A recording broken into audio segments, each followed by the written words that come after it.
Where should your money go? You should tell it where to go, and you should give it a purpose and a job. Previously on the personal finance playlist, how to track your expenses, how to track your income. Check out those videos to learn more. In this video, I'm going to be sharing my top lessons from my experience budgeting consistently since 2016 and the template that I currently use. Stick around, I'll go over how I got started, concepts that I picked up, and demo my process and templates. But before then, let me take you back. The year was 2011. I just landed my first job. I was looking forward to the end month to get my first salary. The excitement in the air as end month approached was tangible, and my excitement was confirmed when the day finally came. You know, the feeling that you get when your bank account has the largest sum of money it's ever seen? That's how I felt. Did I have a budget? Or what now? I thought budgets were for people who had large sums of money. That wasn't me. Yet there I was spending my entire first salary on one item. It wasn't even a need. It was a Sony TV. Can you imagine? Well, I watched a lot of entertainment. I also quickly realized that there was more month at the end of the pay, that it was better to budget before you got the money, and that when you thought you didn't need a budget is when you probably needed more. I was motivated to start budgeting. That's how my journey began. My first budget was a Trello checklist of needs, wants, and gifts.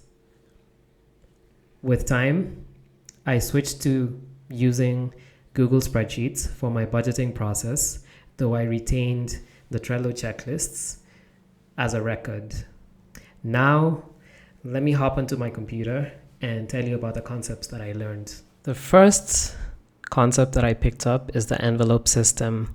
This comes from the practice of using envelopes to store money that is for a specific category. So for example, if you have house expenses, you'd have an envelope where you put the money that you need for those expenses. And if you have transport expenses, school expenses, you'd have different envelopes for those. So how I practice this in my budgeting process is I have different wallets. Usually it's bank, mobile, and cash. And this helps me to know how much money do I need in my bank account, how much money do I need in my mobile wallet, how much money do I need as cash to fund my needs and wants for that particular budget period. The second principle that I picked up is the ABC expenses. This I learned from Centonomy, and they talk about A expenses being the critical expenses you can't live without. B is important but not critical. C is other expenses, so like luxuries. And how I apply this in my process is I have a plan A budget and a plan B budget. Plan A budget for me is what items and how much would I spend on each of those items if I didn't have an income source. So that's my plan A budget, and that's what I use to model my emergency fund. The second plan is my plan B, and that's the one that includes my needs and important wants. And sometimes I also add certain projects, or could be even a luxury project that I'm working towards. So that's my plan B. So I have those two to give me a good idea of what matters most and then what matters but I can do without if situations changed. The third concept is periodic expenses. This is a concept of accounting for expenses that occur every year, 3 months, or doesn't happen every month on a monthly basis. or however often you get paid. So this could be something like cooking gas or school fees. They don't come up every month, but it makes sense to account for them on a monthly basis if that's how often you're paid. And this is something that I include in my budgeting process. Number 4 is what I call zero sum or zero based budgeting. And basically means that your income minus the money that you budget should equals to 0. You should give each shilling, each dollar, each coin that you get a job and should all be accounted for. That's the principle. And I have something on my budgeting tool that helps me figure out whether I have a zero sum budget. The 5th concept is the 5x rule. I learned this from Jaspreet Singh from the Minority Mindset. And this rule says that for you to afford something, if you can't buy 5 of them, you can't buy 1 of them. So say, for example, you see a pair of shoes and it's going for 500.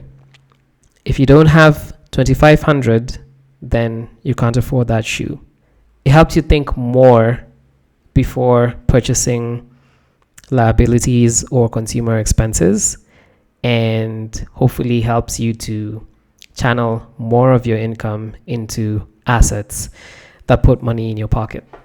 I use this rule to figure out whether I can afford some consumer items, and sometimes I will do the 10x rule.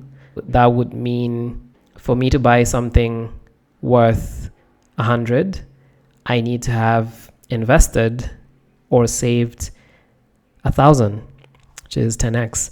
And my rationale for that is if you look out for investment opportunities, you can get some investments that give you 10% rate of return. So it's a way to motivate myself before splurging on something that's a consumer good. I want to invest 10 times that amount. So in a way, it's like I have bought an investment that is able to fund the purchase of this consumer good. So number 6 is invest in what fulfills you. I regularly review my budget items and rate them based on the fulfillment that I get. Do I get fulfilled in proportion to the money that I spend on the item? And I'll have 3 answers. One is yes, and so I should fund this item more if I'm able to. No means I'm not getting fulfilled by my spending on that particular item, and I should look for opportunities to eliminate or reduce my expense for that item. And then sometimes I'll say that my fulfillment level is okay, and so I'll just leave that as that. The 7th concept is having a budget that is repeatable and that you can build on. If you're having to start from scratch every single month, then it's going to be harder. And yet there are times, depending on the season in your life, that you might need to add temporary items or ad hoc items. And so it should be easy to add an item to your budget 1 month, remove it the next, though most of the items should be recurring items. And that's how I have mine set up. I'm able to see the same items or similar items every single month. There's a core, but when I need to add items or remove items, then it's easy for me to factor that in. The 8th principle is the wedge principle. I learned this from Mr. Mcharo from Savo. The principle says you should put a ceiling on your expenses as your income grows. The excess or the growth can be channeled to buying assets, giving projects, investment projects, other ways, but not your living expenses. Check out the resource links in the description box below for more budgeting principles that I've found helpful. Let's check out the demo. The first thing that you see here is a guide that tells you what's included. So we have calculators, and that's what they help with, a budget, where your money should go. And then there's a key that calls out how tooltips look like, and input field. So anywhere you see this shade of blue is an input field where your input is needed. The calculators tab has 3 calculators. One is for the emergency fund, another one is for how to spend your income, and then the other one is whether you can afford something.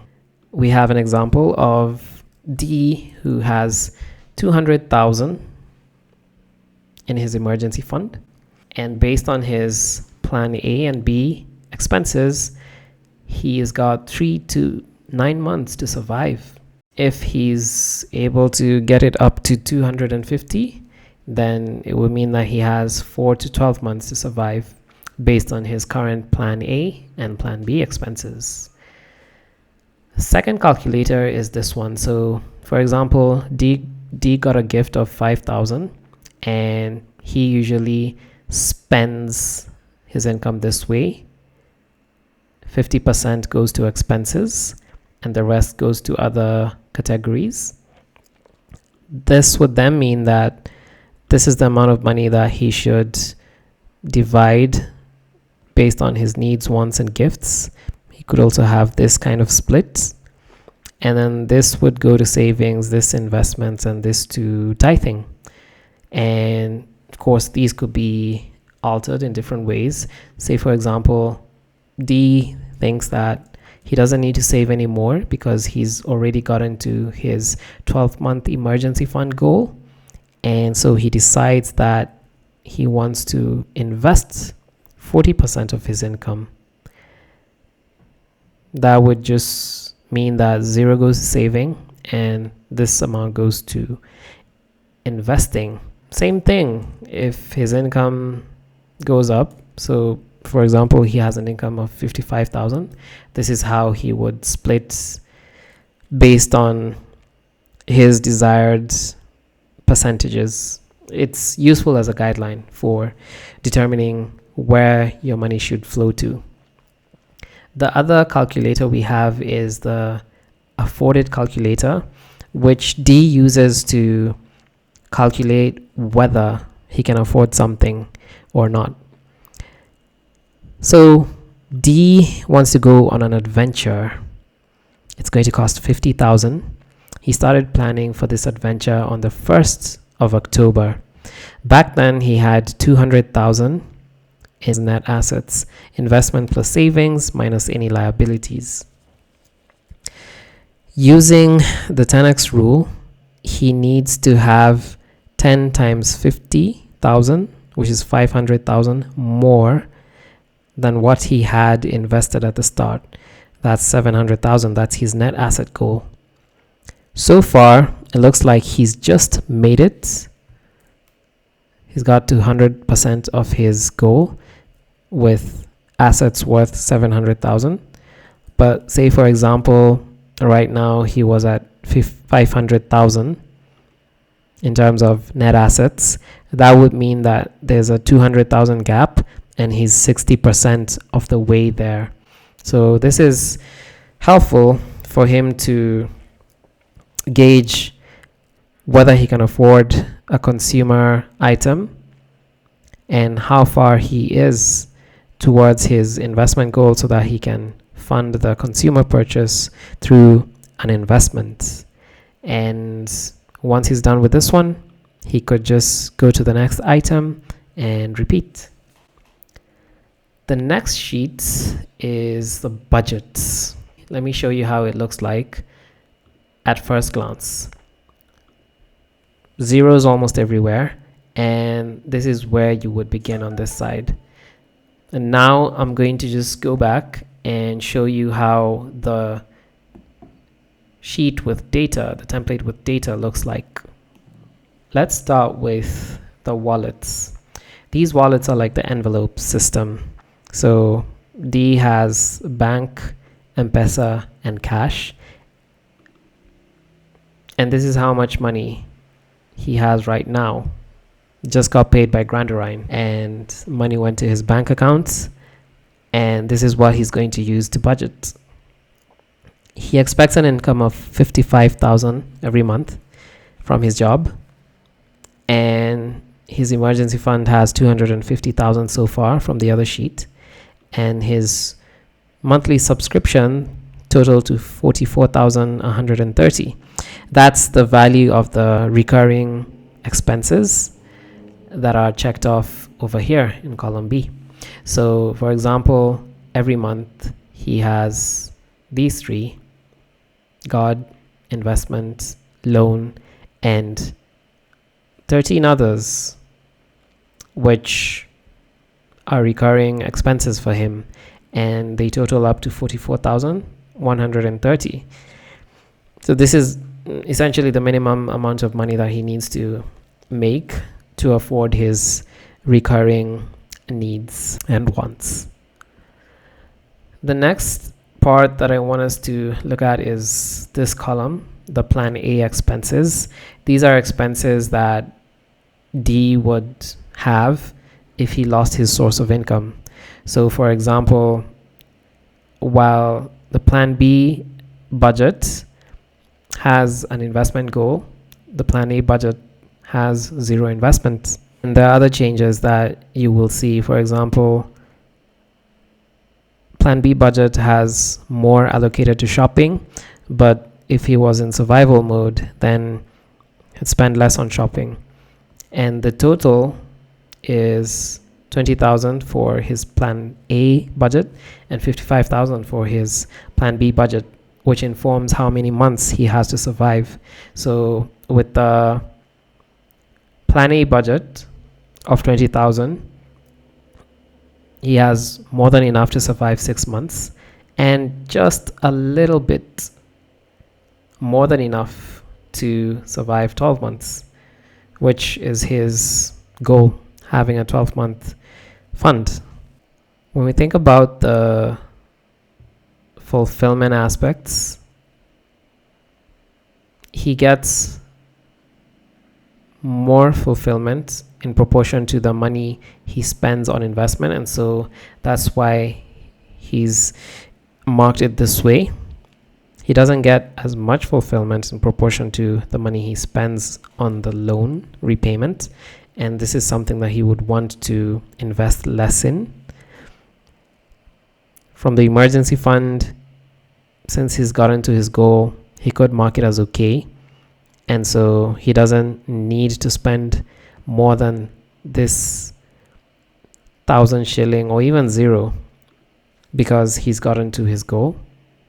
But nevertheless, he could continue to add some more savings. The green here shows items where you either want to invest more because it fulfills you, or whatever you plan to budget for this month is less than your plan B expense. So for example, we have 1,400 for the electricity bill this month, which is less than 1,500, which is the plan B budget, which is good, and so it's green. For areas where you spend more than your plan B budget, you have this pink shade just calling that out. So we have the plan A budget, the plan B budget, we have the budget for this month, the budget for next month, and the budget 2 months from now.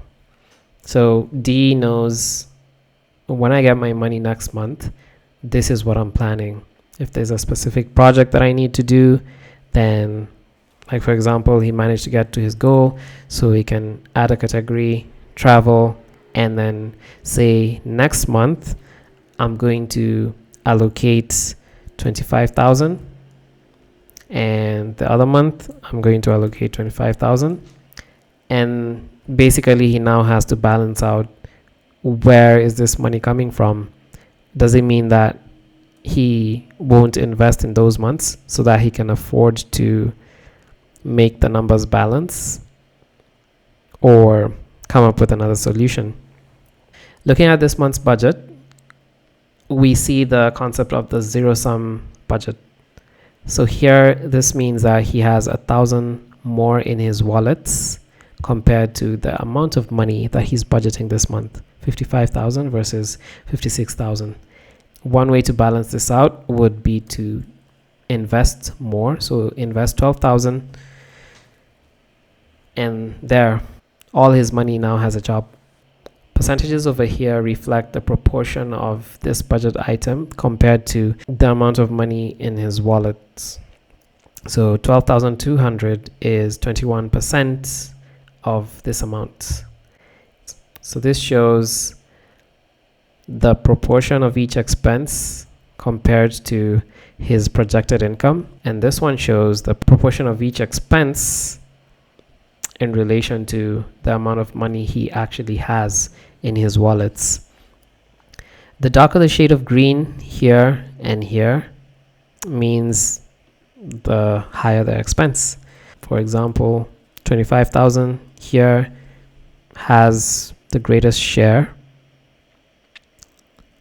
and you can see rent is the highest expense that is paid out through his M-Pesa wallet, and groceries is the highest expense that he pays out through cash. So the system of wallets, bank, M-Pesa, and cash allows D to know this is the amount of money he needs to send to his M-Pesa wallets. This is the amount of money he needs to withdraw from the ATM to fund his needs and wants in those different envelopes.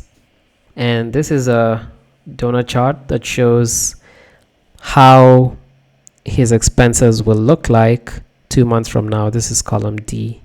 So you can see the biggest one is travel. So he's probably banking on extra income. Given his normal income is 55,000, he'd need 25,000 more to be able to hack this. So when you get this, you just need to update your wallets, how much you have there, and your projected income per month. Then you'd update the items in your different envelopes. So what's paid out through your bank, what's paid out through M-Pesa and cash. And then you start with your template. So your plan A expenses, what are those? What are your plan B expenses? And then what are your expenses for this month? Understand that it could differ. And then what are your expenses for next month? What's your budget for next month? And what's your budget for the other month? And as the months progress, you can transfer the expenses you have here into here and here into here. And every so often, just review how these budget items fulfill you and track, is this something that you want to increase your investment in? Like, for example, I want to invest more because I get more fulfillment from that, or I don't want to spend on loans anymore. I want to reduce or eliminate my spending on this. Or it could be that you're okay with the expense, and so just track it over there and continue to observe and update it as you go along, learning from yourself. That's it for this one. If you want to get access, just tap the like button and check the description box below for info on how you can get access to this tool. Thank you for watching this far. Here's your bonus. Beware of the income bias. For example, not budgeting for your bonus or gifts the same way that you budget for your other money, the normal money. Use the regular method that you have, whether it's percentages or allocating the whole bonus or gift towards investments or projects or giving, depending on the season of life you're in. Don't treat it as different money. Another thing that could help is finding ways to automate fixed expenses. For example, if you have a set amount of money that you invest every month, then automating that process will help you keep the discipline. One more thing that could help is tapping the like button I wish you financial awareness, financial wisdom, and discipline as you continue to budget. Till next time, grow the goods.